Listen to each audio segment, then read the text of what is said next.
Dans le cadre de la semaine de l'ALM, gestion actif-passif, retrouvez les experts de Nexiologue Consulting dans une série de podcasts qui décryptent des sujets autour de la gestion ALM, des normes prudentielles, comptables et de la gouvernance des modèles en assurance. Bonjour, je suis Moustapha Sen, Senior Manager au sein de la Practice Actuariat chez Nexiologue. Je suis en compagnie d'Alexandre. Bonjour Alexandre. Bonjour Moustapha, bonjour à ceux qui nous écoutent. Je suis heureux de participer à cet échange dans le cadre de la semaine de la gestion actif-passif en assurance. Alexandre est le responsable du département de validation et de la gouvernance des modèles du groupe CNP Assurance. Nous allons parler aujourd'hui des modèles, de leur utilisation au quotidien dans l'assurance, mais également des nouveaux enjeux face à l'émergence de l'intelligence artificielle. Avant de rentrer dans le vif du sujet, Alexandre, pourrais-tu te présenter à nos auditeurs ? Oui, bien sûr. Alors, après un parcours plutôt varié, marqué par un DEA de physique à l'université de Yaoundé, j'ai intégré sur concours l'INSTA Bretagne à Brest pour passer un diplôme d'ingénieur en analyse de données.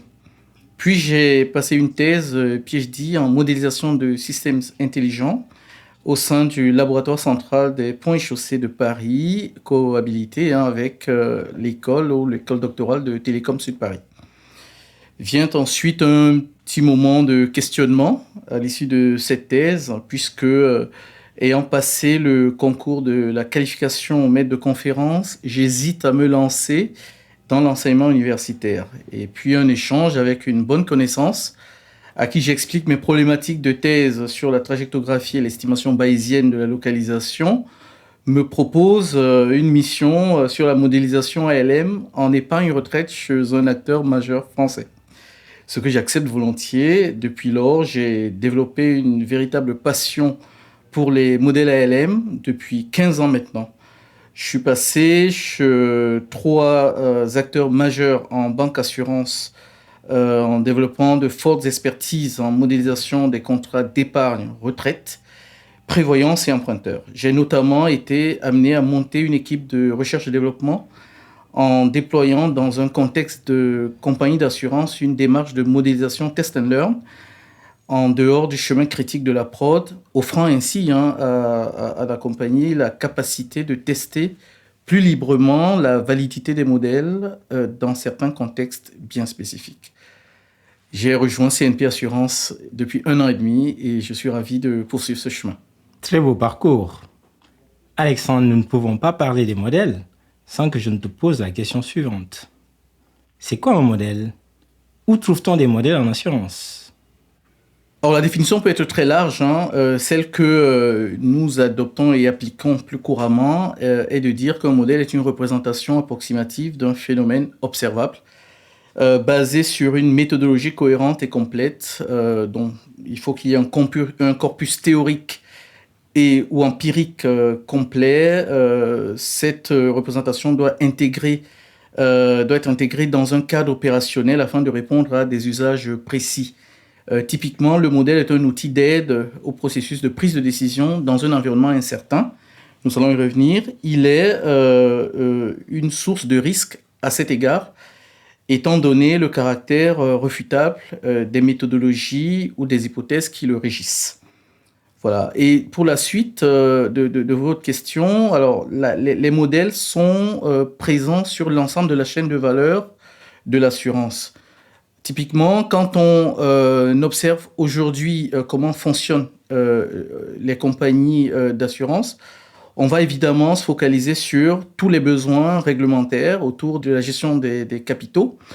Et donc là, on va retrouver des modèles ALM qui sont largement utilisés et sur lesquels les entreprises communiquent aussi assez largement. Mais les modèles, on les retrouvera également dans l'activité de pricing, dans l'activité pricing actif ou des pricing de contrats, dans l'estimation des rendements de contrats également. On retrouve des modèles dans les activités aujourd'hui peut-être peu identifiées comme utilisatrices de modèles telles que les activités de conformité autour du profilage, tout ce qui concerne la lutte contre l'anti-blanchiment, etc. et des modèles qui vont notamment s'appuyer sur des approches nouvelles, innovantes autour de l'intelligence artificielle notamment. Voilà, donc les modèles sont présents un peu partout dans la chaîne de valeur de l'assurance. Justement, quels sont les principaux modèles sur lesquels vous travaillez chez CNP par exemple?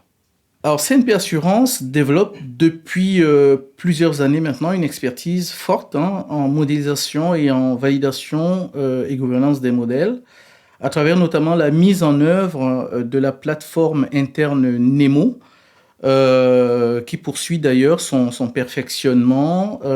C'est une plateforme qui porte principalement les modèles de gestion actif-passif de l'activité épargne-retraite, prévoyance et emprunteurs qui sont reconnus évidemment au cœur de l'activité de la compagnie d'assurance.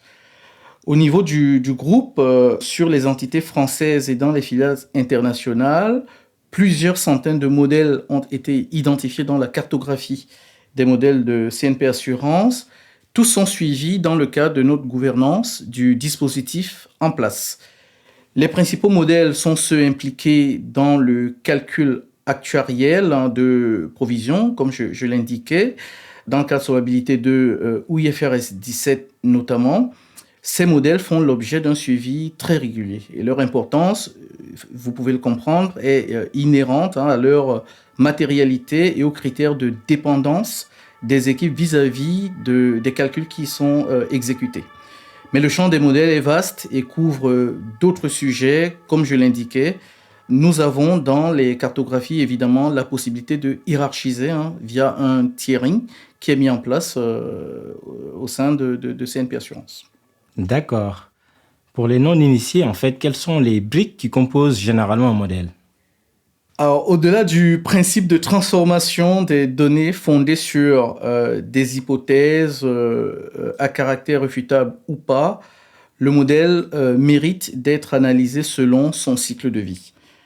C'est la démarche qui va faciliter notamment son intégration dans une gouvernance efficace. Efficace parce que celle-ci ne doit être ni trop rigide pour limiter la capacité d'innovation des modèles, ni trop permissif pour permettre néanmoins de capter les risques inhérents à leur usage. Parmi les principaux éléments à identifier dans le cycle de vie, on a évidemment la phase d'analyse des spécifications ou d'identification des éléments attendus du modèle. Il y a une phase dédiée à l'implémentation, le testing des modèles et bien évidemment la mise en prod et ne surtout pas oublier le suivi de ces modèles dans le temps. D'accord. Tu écrivais dernièrement sur un de tes posts sur LinkedIn que, je te cite, les modèles sont omniprésents dans la chaîne de valeur de l'assurance et particulièrement dans les processus actuariels et financiers. À ce titre, caractériser, identifier et gérer le risque lié à leur utilisation doit être un processus clé de gestion des risques. Peux-tu nous en dire un peu plus, en particulier sur ce qu'apportent précisément les modèles dans cette chaîne de valeur assurantielle, la définition du risque de modèle et comment gérer ce risque au quotidien? En quelques mots, à quoi servent les modèles concrètement? Alors, les modèles donnent une capacité de réduction de l'incertitude future sur un phénomène en le transformant en risque qui lui est mesurable. Concrètement, si on se rapporte à un contexte de prise de décision, les décideurs qui évoluent dans un environnement incertain peuvent ainsi s'appuyer sur les décisions motivées ou poussées par les modèles notamment, puisque ceux-ci vont fournir une certaine compréhension des enjeux et proposer des options. Au regard donc du rôle de plus en plus central des modèles, vous comprenez qu'il devient essentiel de construire un dispositif qui vise à maîtriser le risque qui est lié à leur usage afin de garantir une assurance qualité interne et une mise en conformité nécessaire. Si on se réfère au cycle de vie du modèle, en ayant une approche un peu pragmatique, on peut identifier et caractériser le risque de modèle comme une perte financière potentielle ou avérée dans le processus cyclique de modélisation qui peut être due, cette perte-là peut être due donc à un manque de pertinence des hypothèses et des méthodes, si on se focalise sur la phase de conception, des lacunes dans le processus opérationnel qui transforme les données d'entrée en estimation. Là, on va parler de l'implémentation, la mise en œuvre ainsi que la production dans le cycle de vie du modèle. La perte peut également être liée à une interprétation inexacte des résultats générés par le modèle. C'est peut-être une crainte assez forte déjà aujourd'hui, dans la mesure où la communication financière des entreprises repose largement sur des éléments issus de modèles. Et enfin, on peut observer des lacunes dans le processus de suivi du modèle, ce qui est plus proche évidemment du risque de suivi des évolutions, de non-suivi plutôt des évolutions de modèles au sein de l'entreprise et donc dans le cadre du risque, du contrôle permanent notamment. D'accord. On entend souvent parler de la gouvernance des modèles. Peux-tu nous expliquer en quoi cela consiste? Comment elle se décline chez CNP par exemple? Peut-être dire un mot, c'est un point important, c'est que la gestion du risque de modèle est l'affaire de toutes les parties prenantes du processus de modélisation.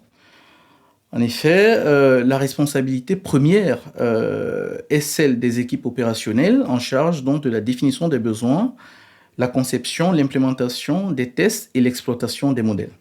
Toutefois, la gouvernance, évidemment, va faire référence à l'organisation et au processus de prise de décision qui permettent la régulation interne et la mise en œuvre des modèles.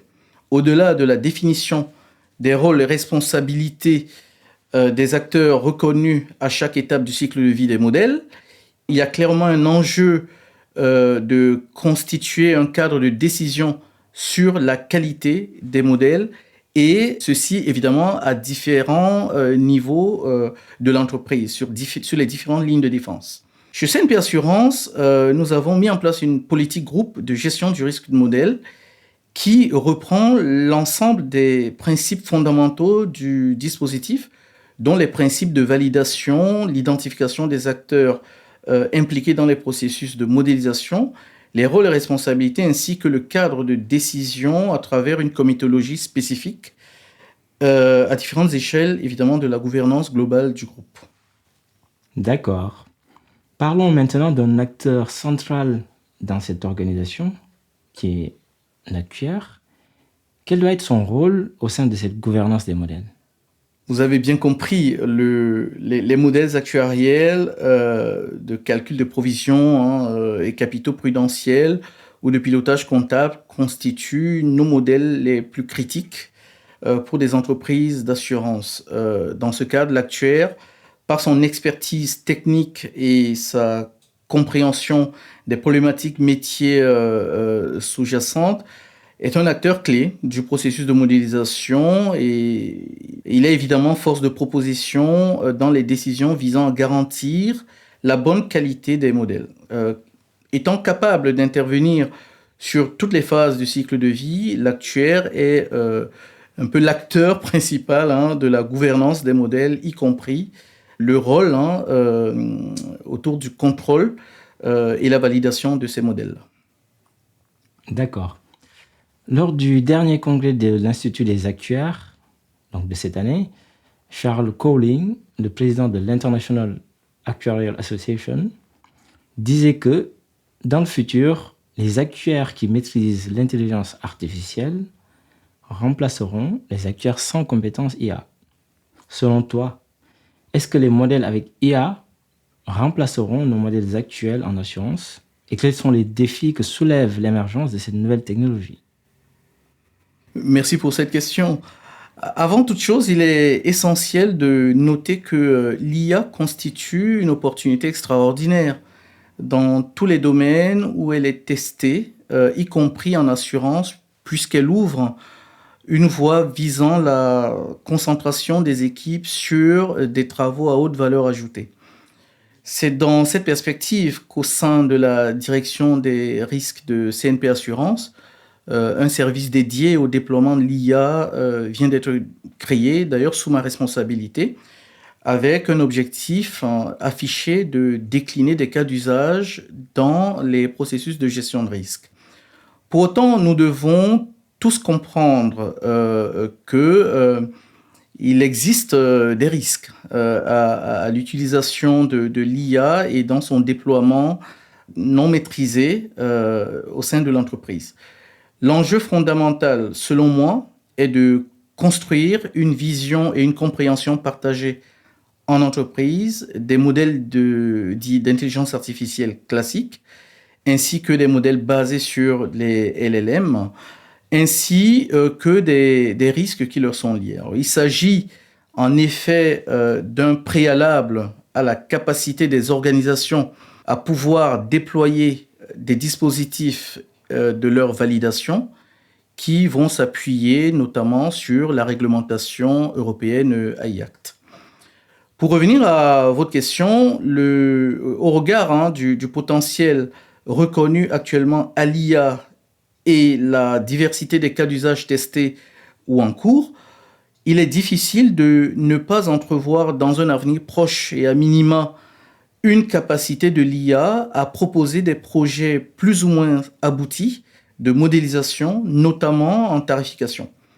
Dans ce contexte, pour l'actuaire, la capacité à instruire une telle mission à l'IA dans le respect de la réglementation deviendra alors très rapidement une expertise fondamentale, voire incontournable.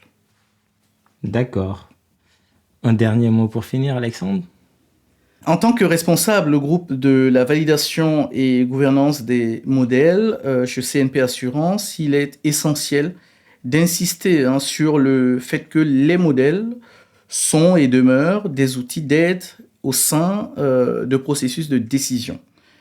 Il est dès lors essentiel que les équipes qui les exploitent en conservent la maîtrise et donc qu'elles aient une capacité permanente à expliquer les résultats afin d'éclairer au mieux les options des décisions et d'en faire de moins en moins des boîtes noires. À noter que cet enjeu sera encore plus fort avec les modèles d'IA. Merci Alexandre pour cet éclairage et merci à tous pour votre écoute. N'hésitez pas à vous abonner à notre page LinkedIn afin de suivre les actualités de notre business unit Actuariat et nos prochaines publications sur les sujets autour de l'ALM, la gestion actif-passif. Merci.